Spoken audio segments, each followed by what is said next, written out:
Welcome to Healthy Living, Healthy Planet Radio, sponsored by EarthX, the world's largest environmental experience, and also sponsored by Natural Awakenings magazine.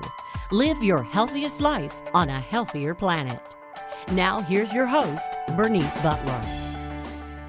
Welcome to Healthy Living, Healthy Planet Radio today.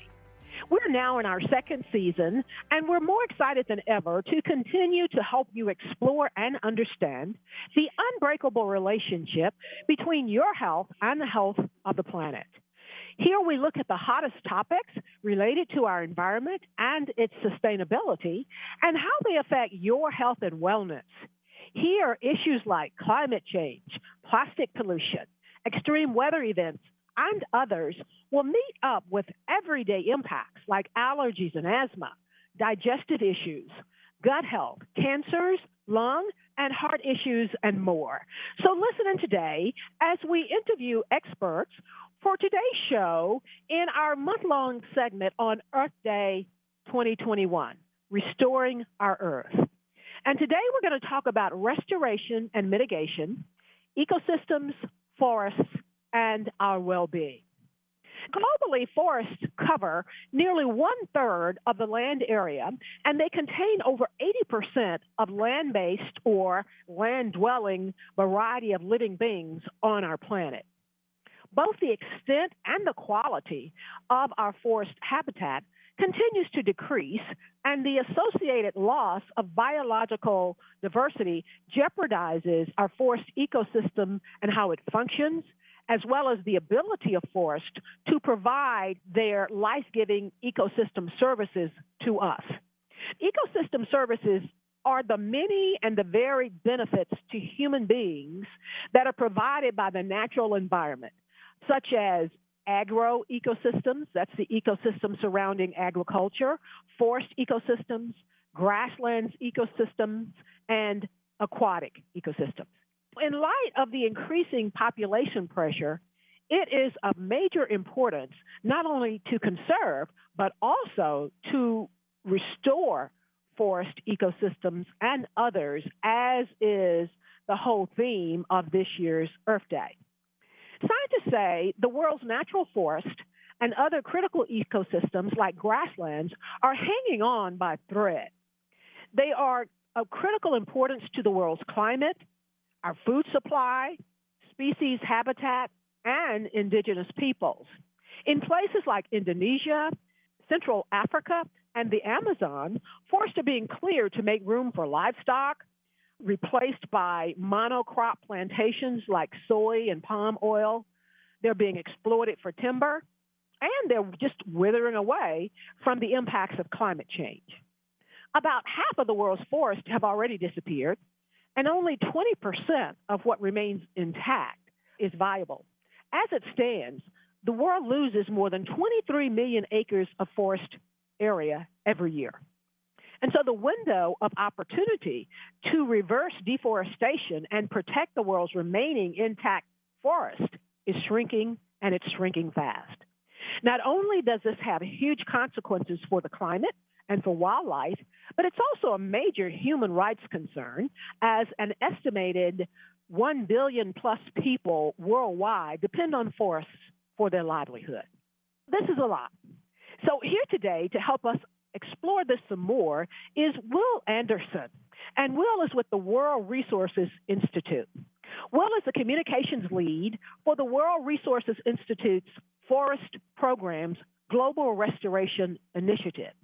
There, he manages outreach for their work on AFR 100, their work on the Land Accelerator, the Initiative 20 by 20, their Terra Match, and their monitoring techniques. Will develop strategies and plans, and he builds partnerships and manages the team's external communication. The World Resources Institute develops research-based solutions that create real change on the ground. And they do this by relying on a three-step approach that I love. That is, count it, change it, and then scale it. Now, across 50 countries, the World Resources Institute is working to accelerate the global movement to restore degraded forests, farms, and pasture. And they do this by developing state-of-the-art independent monitoring techniques, channeling finance to local organizations, and connecting governments, technical experts, communities, and relevant investors. And previously, Will worked as a journalist and editor in Baltimore, and he earned a bachelor's degree in sociology and international studies from Johns Hopkins. Welcome, Will. We're so glad you could make it to us in between COVID stop holdovers. Thanks, Bernice. No, it's a pleasure to be here. Indeed. Now, Will, before we get into a lot of the detail of what you all at World Resources Institute are doing, will you explain to our audience about ecosystems in general? Tell our listeners why they are important, and then describe what is a forest ecosystem and what it consists of so that they can really understand it. Thanks, Bernice. So ecosystems are kind of the bedrock of everything that we rely on in the world. They provide us water, they provide our food, they provide clean air and clean soil for us, for farmers. They make sure that we have kind of the natural resources that all of us people all around the world rely on. And there's a ton of different kinds of ecosystems. There are forests. I think we're all familiar with those. There are farm ecosystems. I think we're all familiar with those. But there's also a wide diversity of ecosystems, from tundras, which are kind of like areas with a lot of ice and grass. There's grasslands. There's mountain ecosystems, and each of them kind of have their own special characteristics that are important. I think for what we do at where I work is we focus mostly on ecosystems on the land, but there are also tons of ecosystems in the water. There are oceans, there are coastal ecosystems like mangroves. It's incredible the diversity of what kinds of ecosystems there are out there.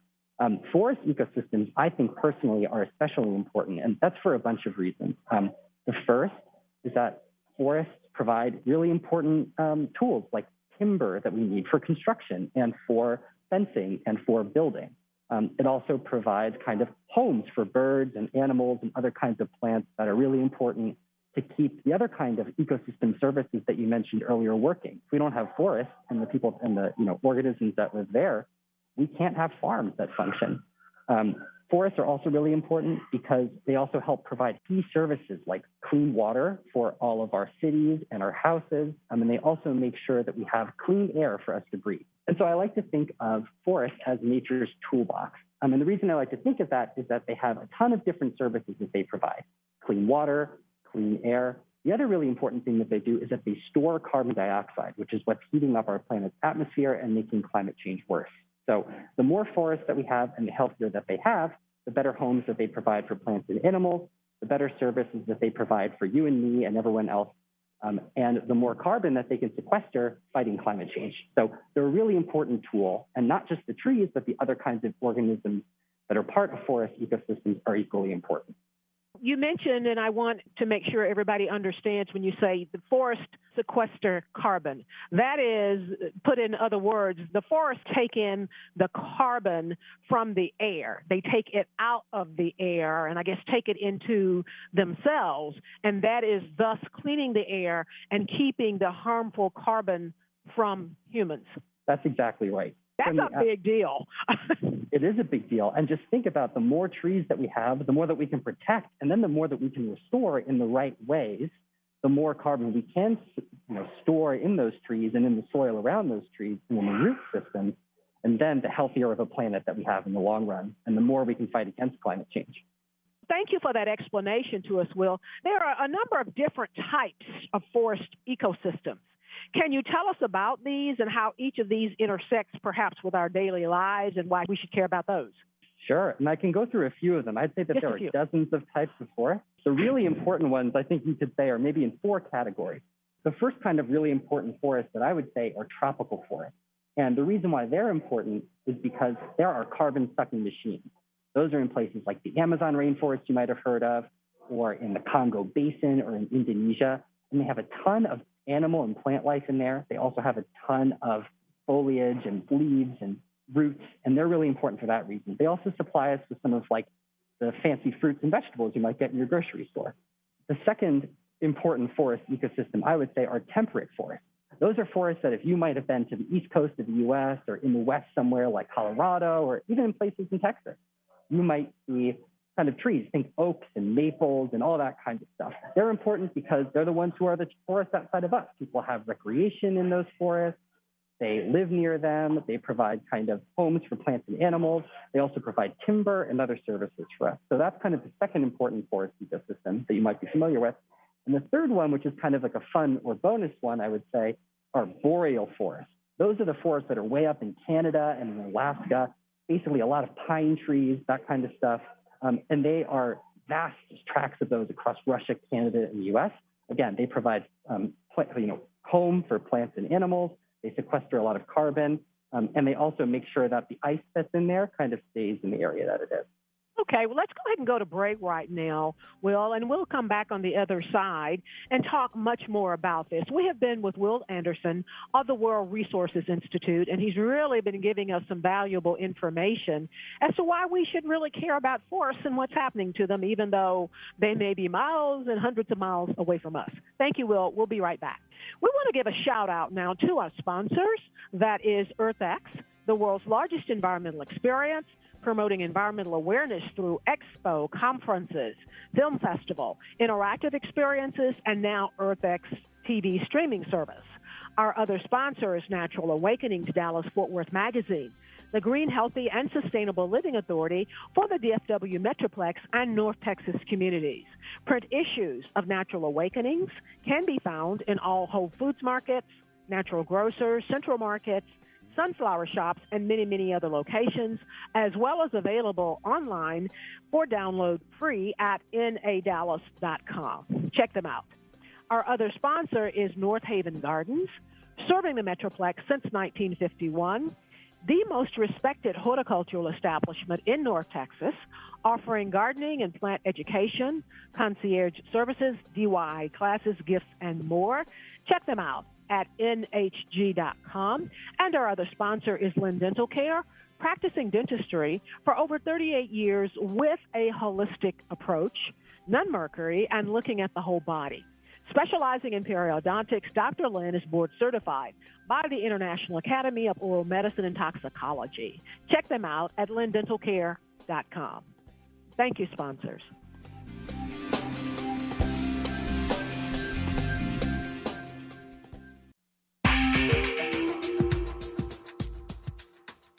Welcome back to Healthy Living, Healthy Planet Radio, to today's show on Earth Day 2021, Restoring Our Earth. And today's show is on restoration and mitigation, ecosystems, forest, and our well-being. And we are back with Will Anderson of the World Resources Institute. And before break, Will was just telling us about the various types of forest and letting us know that the tropical forests are our real workhorses in terms of the significant amount of carbon dioxide that they suck out of the air, or in his terms, sequester, so that we do not have to feel their harmful effects. And so we really appreciate that Will is making us much smarter. Now, Will, though, we want to turn to you telling us about some of the very impressive work that you all at the World Resources Institute are doing on your global restoration initiative. So tell us more about that and how it affects people directly and indirectly, really, in our everyday lives. So at the Global Restoration Initiative at WRI, we actually aren't the stars of the show. It's the people that we help in geographies all around the world, from Africa to Latin America, throughout Asia and in the United States. We help them restore their landscapes by growing trees the right way, revitalizing grasslands, planting mangroves, doing all that kind of stuff. And we do that in kind of three ways. We help them kind of get the best knowledge and insights from the research world and to apply that to their work. We also help them get access to finance to really take their projects and take them to the next level, restore more land, grow more trees.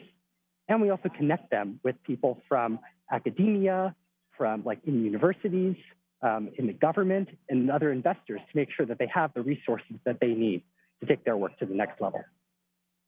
Indeed, that's very, very impressive. One of the things that comes to mind is you said you connect them to the finance needed and to investors. How does that work, and what kinds of people or what kinds of institutions invest in reforestation in Africa or invest in reforestation in the Amazon? I'd say that there are two main types of organizations that are currently investing a lot in forest restoration. The first of those, corporations. So, those are the big companies around the world. Think of people like MasterCard and Salesforce that have made these huge commitments to grow millions and millions and millions of trees. But they often don't know how to do it the right way because they're not the experts. They don't have connections with people on the ground. And so WRI will step in and connect them through initiatives we have, like a platform called TerraMatch, which you can think of as kind of the Match.com for trees, that allows them to kind of source tree growing projects led by those local people in Africa and in Latin America and Asia.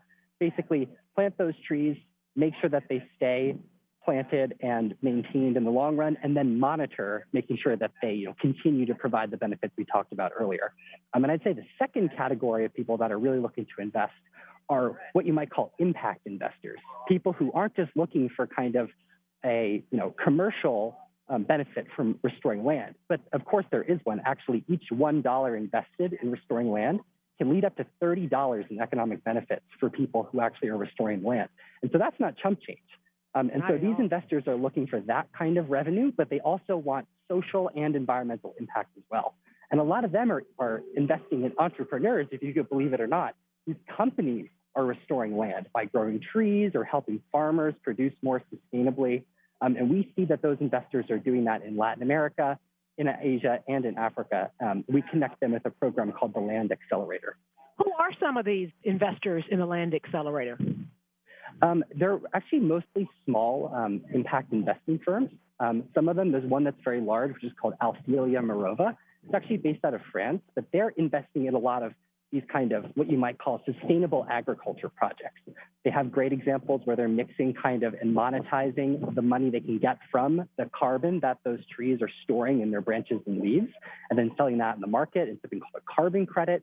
They also get benefits from, let's say, fancy chocolate. I'm sure you've been in the grocery store and you see kind of like really nice chocolate. You might buy it for Valentine's Day or something. It's sustainably sourced. It has all those seals on it. They'll often make connections between local sustainable coffee producers and the international market, and they'll look at that as a source of revenue. And the cool thing about those kind of initiatives is that they're called agroforestry, which is when you kind of add trees onto farming landscapes.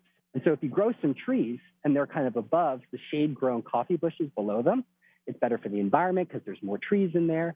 It's better for local people. It can actually fight against diseases if it's done the right way. It can increase yield, and it increases the crop price that farmers can get for their coffee and cocoa.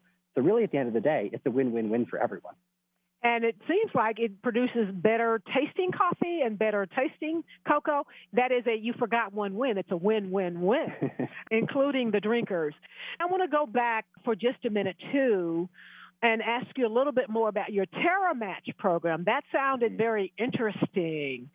How do y'all go about determining where you're going to match up the companies to? Yeah, it's actually a really interesting platform. It was only launched last year, and we kind of realized we had been kind of connecting these kind of investors with projects kind of manually, making the connections over email, setting up calls. And then we realized that there's this massive demand for it. I mean, companies want to plant and grow millions and millions of trees, and we couldn't do that. We needed to automate it in some way. And so we created this space where we're kind of sourcing from our networks in Latin America, in Africa, and in Asia, kind of the best-in-class tree-growing projects, people who have been doing this for a while, they know the right communities, they're working with the right people, but who might not have access to the money that they need to actually take their companies or their projects to the next level. Sourcing them, then working with funders or aggregators of funders, like this great organization in the US called One Tree Planted, that basically will help people kind of aggregate the money they have. You could give $1, Bernice, right now, and they would help you plant a tree no matter where you want it in the world. And then helping them kind of source and match with these projects in that platform. And the one thing that it also does that's built into it, which we actually just is happening right now, is there's built-in satellite monitoring. So you actually can look on from basically like the sky, the satellites are looking down on the ground and seeing where those trees are growing over time. And you can track that at 1, 2, 5, and 10-year periods to really prove to investors that growing trees make sense and that your projects are doing well. And we found that when people who are running projects can show their success to investors, that means that they get more money and they can scale up their work faster. And that's more money in the pockets of people in these communities throughout the world. Any other statistics, though, in terms of the amount of reforestation that's been done as a result of some of these matching programs? Yeah, so there's a lot of, I would say, anecdotal evidence and self-reported data, which is very important. It's the projects themselves saying, hey, we've grown this amount of trees. What we're doing right now at World Resources Institute and a lot of other partner organizations are creating techniques that will allow people to pick up tiny trees. One thing you might not know is that actually with the satellite, it's kind of easy to see where deforestation is happening. You know, picture like a big green expanse and then a little bit of like brown is chunked out of it. You can kind of tell where that chunk was taken out. It's really hard to show where trees are growing. And that's because saplings are really small when they're planted. And so it's hard for satellites to pick it up. Or they might be growing in areas that aren't forests. They might be growing on farms where they're more spaced out. And so we're working right now with like these really fancy techniques with satellite monitoring and artificial intelligence that's actually based on a model that was used to detect cancer cells within a slice of like cells of someone's body to show where those trees are growing over time. Really microscopic type, huh? Yeah, and so we're equipping these projects with that kind of, insights they need to prove their success. Indeed, that is interesting. Now, let me ask you this, Will. What is the importance, if there is any, of planting at the right places? It's the key to any kind of tree planting project. We have seen dozens of failed tree planting projects around the world. That's because they're just trying to plant as many trees as possible in the shortest amount of time. What we found is that there are kind of some guiding principles that anyone who wants to plant trees and do it the right way needs to follow. That includes things like pick the right species. If you try and plant something that a tree species in the Amazon next door to us here in Washington, D.C., where I am, or in Dallas, that tree's not going to survive. Also, if you're not working with local communities or people in the area, they might cut down the tree that you're planting. So those are some really important principles that we make sure that all of the tree planting projects and tree growing projects that we're working with kind of adhere to. Is there any particular type or family or group of trees that does more carbon absorption than others? I'd say it depends on the ecosystem, right? Okay. It depends on where you are. If you're in South Africa, there's some species of trees that are super good, but those trees won't sequester any carbon if they can't survive or thrive. You might be familiar maybe with some of your listeners where they've been in a different part of the country and they've noticed that a tree of the same species isn't quite as tall. I know in DC here we have magnolia trees. They go really tall here. I'm from Philly, actually, originally, and magnolia trees, because they like warmer weather, don't grow quite as tall in Philly as they do in DC. So they're sequestering less carbon. So it really depends. What I will say is that, some species of trees don't work at all in areas. One example is a eucalyptus tree, which is kind of an invasive species from Australia that can be planted in other places. And that actually can harm the ecosystem because it might actually suck up more water than it's providing or make it impossible for other species of trees and plants to live around that tree. So it's really important. Indeed. And we just have one more minute to go. And my questions leading you out are, how is climate change, and you can put in there the fires, how's climate change affecting our forest, and how are our forests affecting climate change? Forest and climate are part and parcel. As we talked about, trees store that carbon. They also emit a lot of carbon. And the warmer the planet gets, actually, there's been some studies that have shown it's harder for trees in some ecosystems to store as much carbon as they did before. So the warmer the planet gets, the harder it is for most tree species to actually sequester or store the carbon that they're supposed to be doing. And that also, as the planet heats up, you can imagine fires get worse. And we've seen, like in Australia last year and the year before, in California, and also in places like Indonesia, which has had a major problem with forest fires, those getting worse and worse and worse over time. And that has a major connection to human health as well. Which we're going to talk about in the next segment, but I hear you is that it is circular. They work on and harm each other. Thank you so much, Will. You have been so informative. You have truly made us much smarter about the forest and deforestation and its effect and impact on our lives and well-being. We have been with Will Anderson of the World Resources Institute, and we really appreciate you being with us. We're going to go to break now, and on the other side of that break, we're going to move on and talk more so about the health and well-being impacts of all of these forests and their ecosystems that Will has been telling us about. Thank you, Will.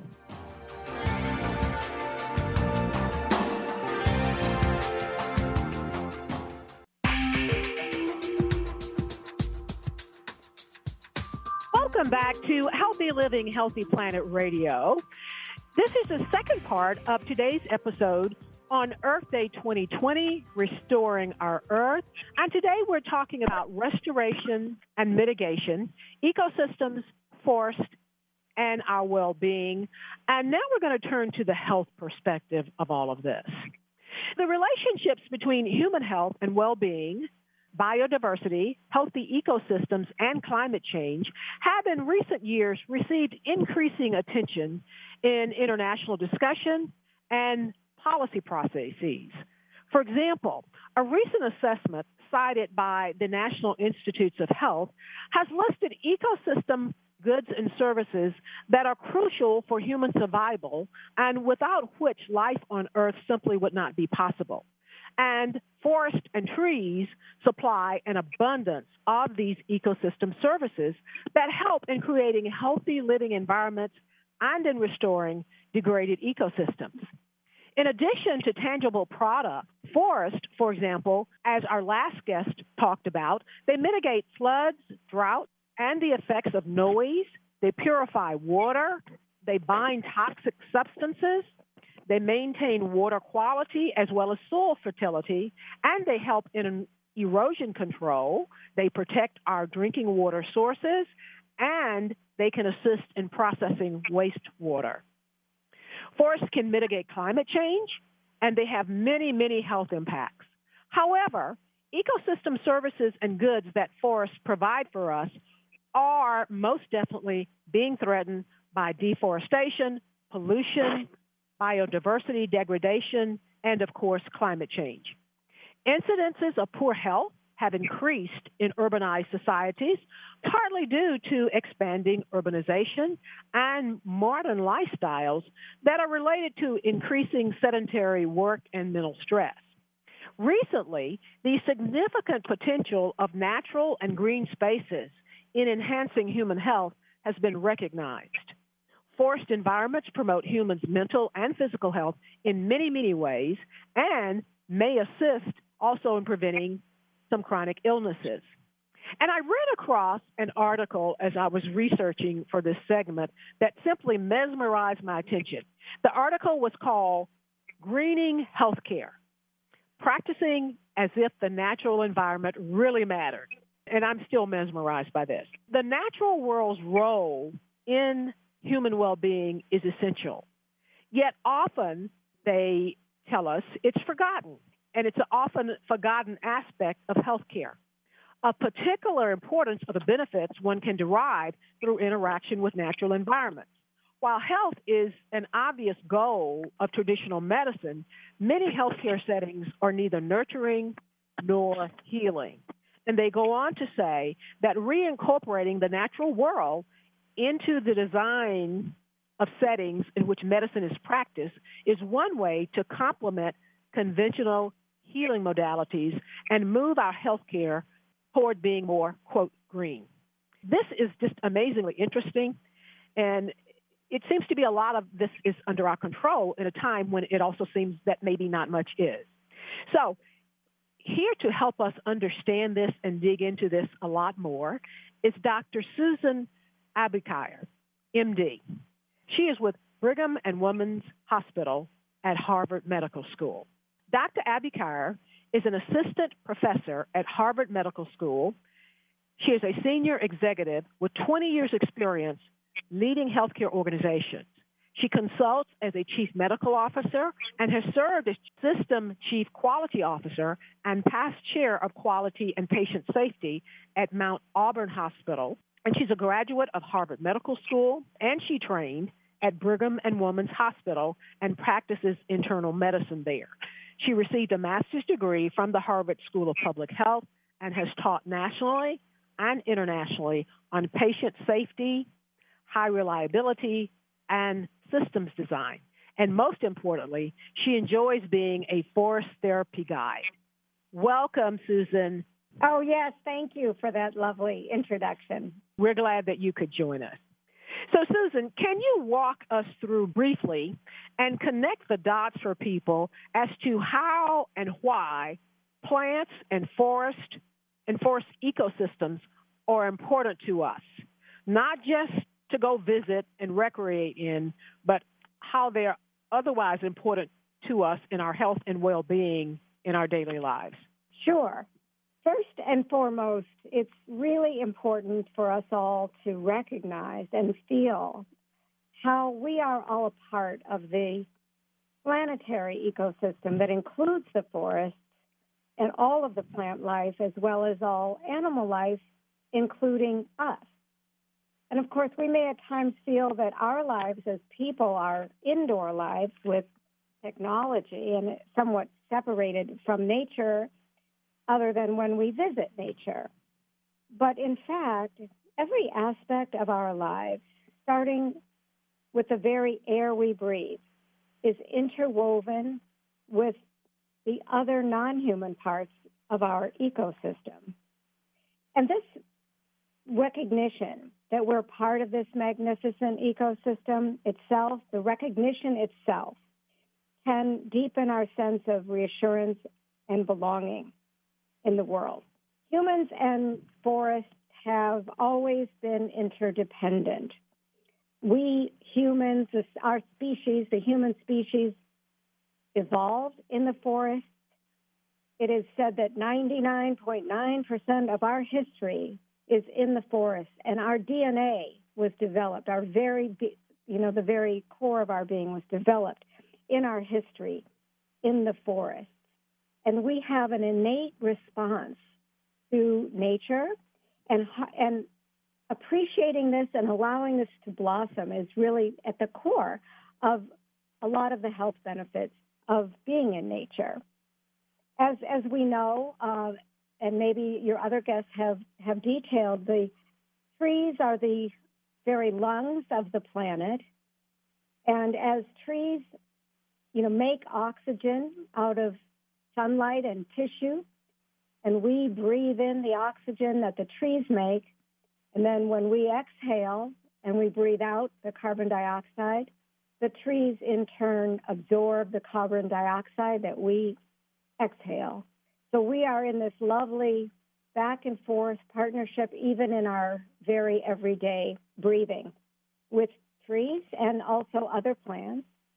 And of course, trees also act as a hedge against warming, and not only do they provide the very oxygen that we breathe, but also food and fuel and many, many medicines, as well as solace and beauty. Can you talk more about that? What types of medicines that we might all be able to recognize? Sure.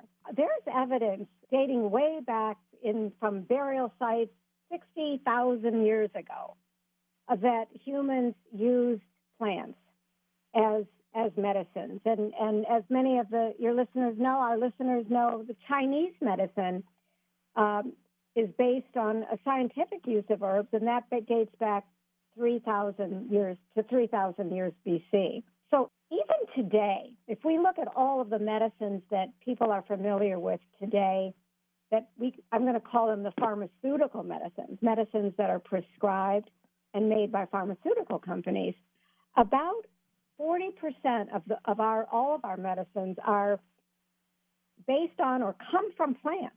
They either come from plants or plant extracts, and some of them that are synthesized to mimic plants in a more concentrated form.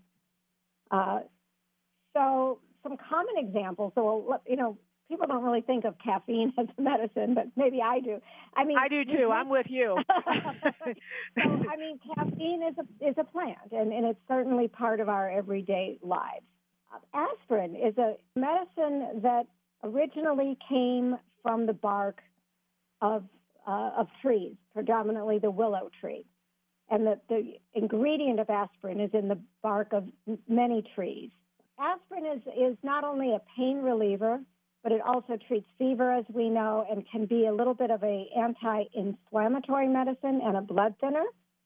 And there are other blood thinners.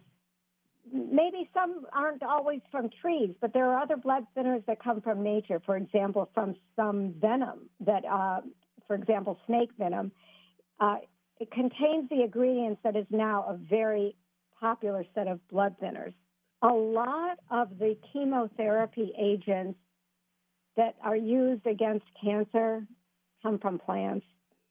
I don't literally mean that people are going and taking the bark off the tree and taking that as the medicine, but the ingredient in, for example, tree bark and other plants was seen to have anti-cancer effects, and the pharmaceutical version of that is a very concentrated form of what you find in the trees. Indeed. Thank you for telling us, and in some cases reminding us of this. The trees, the plants, the forest, and the medicinal benefits they provide, the direct medicines, or, as you've mentioned, the ingredients to the medicines. We have been with Dr. Susan Abookire of the Harvard Medical Center, and we will be right back with more from her on the other side of the break. We'll be right back. We want to give a shout-out now to our sponsors. That is EarthX, the world's largest environmental experience, promoting environmental awareness through expo, conferences, film festival, interactive experiences, and now EarthX TV streaming services. Our other sponsor is Natural Awakenings, Dallas-Fort Worth Magazine, the Green, Healthy, and Sustainable Living Authority for the DFW Metroplex and North Texas communities. Print issues of Natural Awakenings can be found in all Whole Foods markets, natural grocers, Central Market, sunflower shops, and many, many other locations, as well as available online, free for download at nadallas.com. Our other sponsor is North Haven Gardens, serving the Metroplex since 1951, the most respected horticultural establishment in North Texas, offering gardening and plant education, concierge services, DIY classes, gifts, and more. Check them out at nhg.com. And our other sponsor is Lynn Dental Care, practicing dentistry for over 38 years with a holistic approach, none mercury, looking at the whole body. Specializing in periodontics, Dr. Lynn is board certified by the International Academy of Oral Medicine and Toxicology. Check them out at lindentalcare.com. Thank you, sponsors.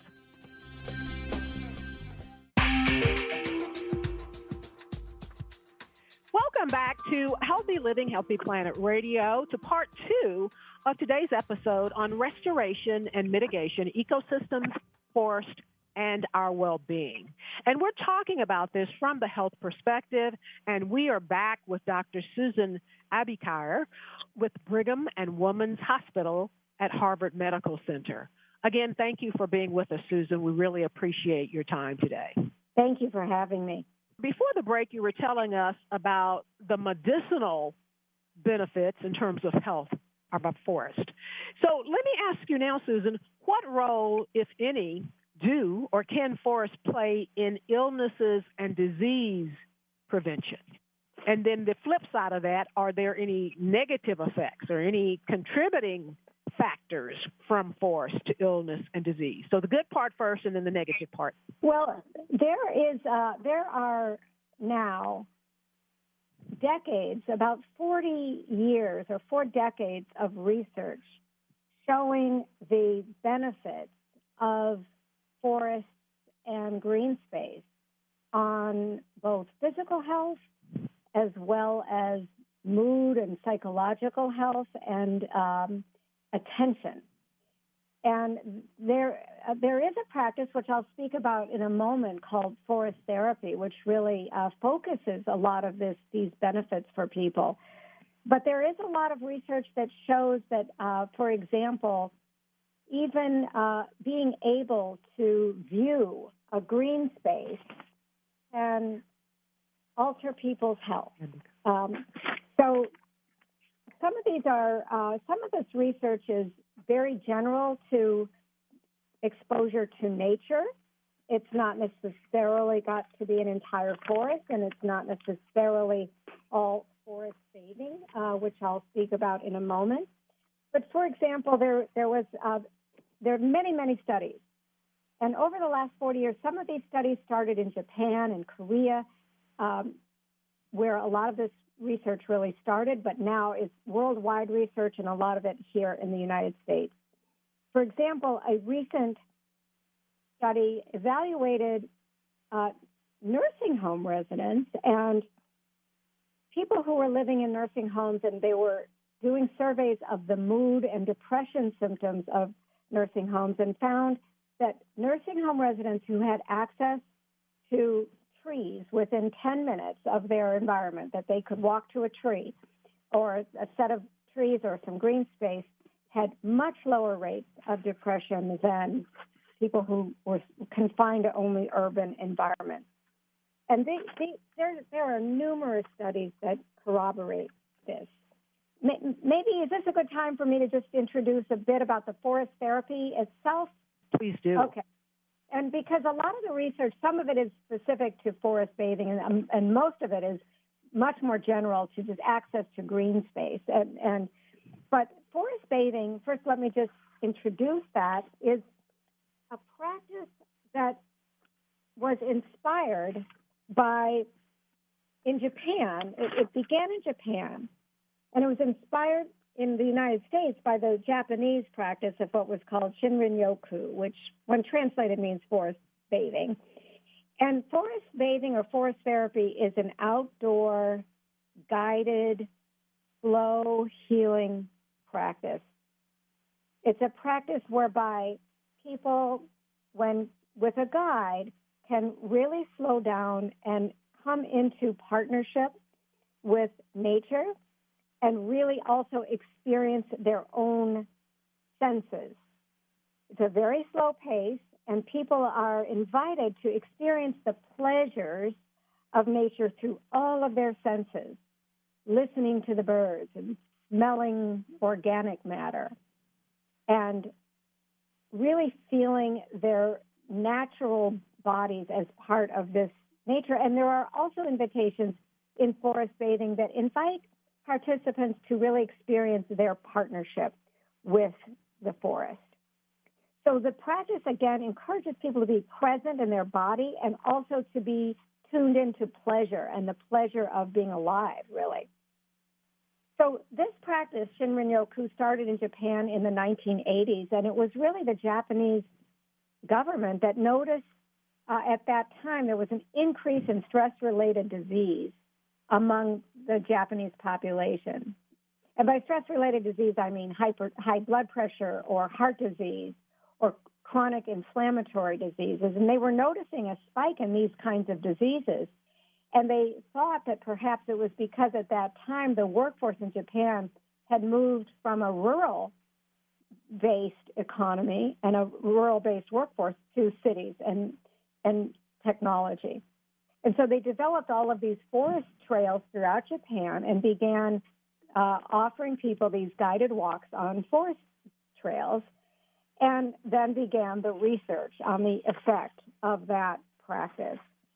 And some of the early key studies on the health benefits come from Japan. So one of them, I think partly we know naturally that we tend to respond, our bodies tend to naturally respond to biological stimuli, the feeling of sunlight on our skin or the smell of fresh air or the smells of organic matter.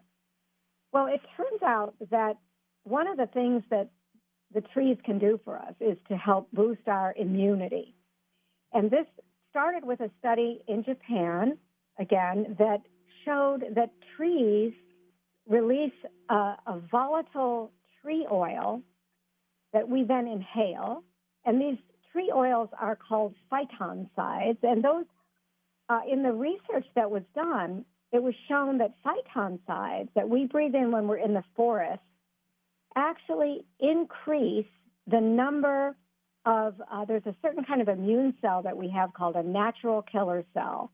So our immune system has several different kinds of cells, and the natural killer cells are ones that can kill tumors, kill cells with tumors in them, or also kill cells with viruses.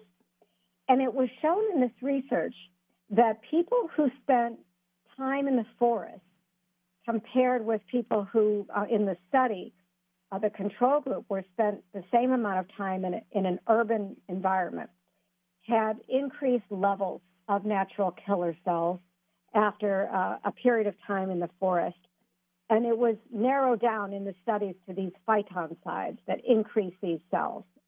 And that effect lasted for as much as a month after even one duration of exposure to the forest.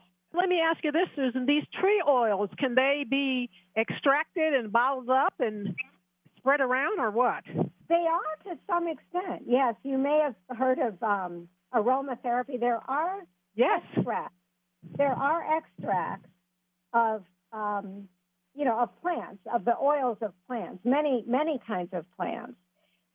For example, if you go out and see a black birch tree, that if you learn to recognize, what's edible out in nature, and so many trees and plants have something to offer us. The black birch has a wintergreen flavor if you nibble on it. I mean, I'm not suggesting this, but you know for sure it's the right kind of tree. And that, for example, gives rise to wintergreen oil. Now, most of the oils that you and I are talking about right now are in the form of an oil. And aromatherapy is when you heat that up and let it evaporate into the air and you breathe it in. When you're out in nature, you're actually breathing in the volatile form of these phytoncides. And what do you mean when you say volatile form, and how does that differ from the aromatherapy that I'm inhaling? Well, the volatile form and the aromatherapy are very similar. What I mean by the volatile form is that when trees release these oils into the atmosphere, they release them in a gaseous form. In other words, a form that can be breathed in, as opposed to a little bottle of oil that you might apply on your skin. These are breathable molecules, and the tree oils are released into the atmosphere. What I hear you saying seems to be much more powerful, because many of us know, and as you mentioned, there's been study after study showing the benefits of aromatherapy. But I hear you saying that in the forest around the trees, we're getting aromatherapy on steroids because it's all around us. Exactly. And so it's been taken in much more significantly to have a much more significant impact. That's amazingly interesting. Does the health of the forest have anything to do from our wellness benefits? If you answer that and then give us your closing thought, and we just have one more minute before we have to go. I have a bit of a hard time answering that only because the health of the forest and our human health are absolutely intertwined. There is no separating them. The healthier the forest is, the more naturally they're able to resist disease. And they can keep us healthy as well, is what I hear you saying. The healthier they are, the more benefit they can be toward keeping us healthy as well. Indeed. Susan, thank you so much. We will have to have you back. You've given us so much information, and I really want to dig deeper into the forest bathing, so maybe you can join us again later on in the year as we are talking about agriculture and forest more. Thank you so much for having me. Great. We've been with Dr. Susan Abookire with Brigham and Women's Hospital at the Harvard Medical Center, and we appreciate her today, and we appreciate you. Thank you so much for listening in to Healthy Living, Healthy Planet Radio today. The conversation starts here, but it's our goal for it to continue in your home, in your social circles, your workplaces, at the water cooler, and in the grocery checkout line, so that we can all work together to realize that healthy living is simply not possible without a healthy planet. Our culture is a result of 1 trillion tiny acts taken by billions of people every day, like yourself. And each of those tiny acts can seem insignificant, but all of them add up, one way or the other, to the change we each live through. This is Bernice Butler. Thank you so much for listening, and join us again next week for more of our Earth Day subjects on restoration and mitigation of our Earth. Thank you.